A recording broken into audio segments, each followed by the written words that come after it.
أعوذ بالله من الشيطان الرجيم. بسم الله الرحمن الرحيم.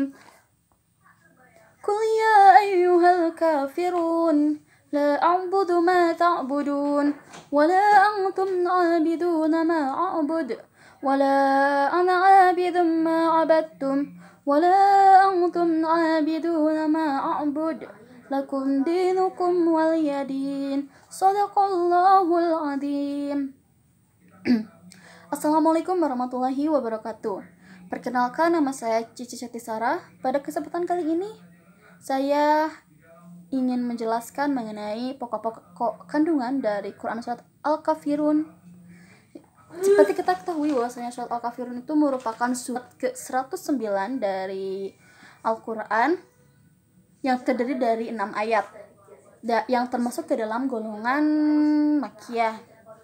Nah, Surat Al-Kafirun ini diturunkan sesudah Surat Al-Ma'un.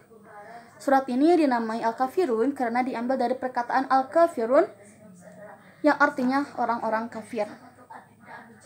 Ayat ini merupakan suatu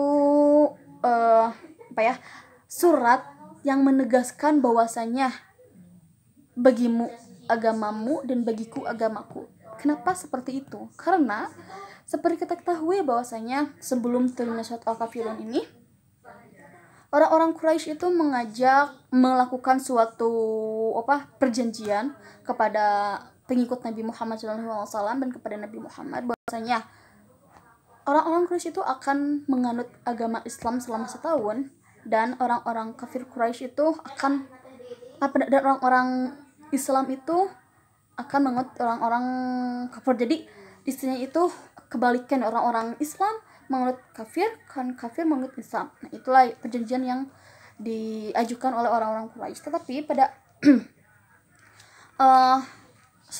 dengan adanya surat Al-Ma'un ini bahwasanya menegaskan bahwasanya hanyalah Allah yang bisa disembah oleh umat manusia, bukan agama-agama lain.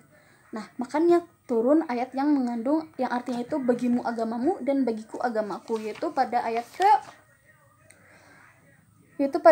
ke terakhir, yaitu lakum dinukum waliyadim, bagimu agamamu dan bagiku agamaku. Seperti itu.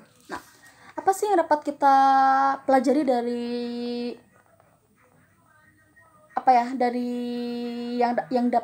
yang ada di dalam Quran Surat Al-Kafirun ini? Yang pertama, Tuhan yang disembah Nabi Muhammad dan para pengikutnya itu tidak yang disembah oleh orang-orang kafir. Nah, makanya ada suatu kata bahasanya Islam itu merupakan agama yang terbaik selain agama-agama yang lainnya gitu. Agama Islam itu merupakan agama yang terbaik. Yang kedua, Nabi Muhammad SAW dan para pengikutnya itu tidak menyembah apa yang disembah oleh orang kafir. Jadi mereka istiqomah ke dalam ajarannya itu, ajaran Nabi Muhammad SAW, yang dimana menuhankan Allah Subhanahu wa Ta'ala sebagai Tuhan yang wajib disembah. Yang ketiga, ada tata cara yang dilakukan Nabi Muhammad SAW itu tidak sama dengan tata cara yang dilakukan oleh orang-orang kafir. Tata cara seperti apa? Itu tata cara dalam beribadah kepada Tuhannya gitu. Tata cara orang-orang kafir sama orang-orang Islam itu sungguhlah berbeda. Yang terakhir, tidak ada toleransi yang dalam kepercayaan atau keimanan itu dengan tata cara beribadah kepada Allah. Tuh.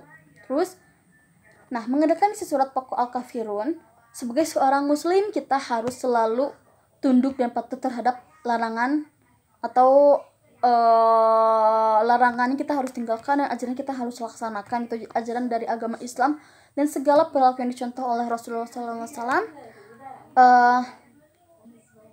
Di antaranya terdapat dalam surat Al-Kafirun, yaitu tentang ketegasan dalam melaksanakan ibadah, yaitu agamamu silahkan laksanakan apa yang ada dalam agamamu, agamaku ya agamaku, aku akan melaksanakan sesuatu yang Allah perintahkan dan Allah larang gitu. Baik, segitu penjelasan dari saya. Mohon maaf apabila banyak kesalahan. Terima kasih. Wassalamualaikum warahmatullahi wabarakatuh. Bye.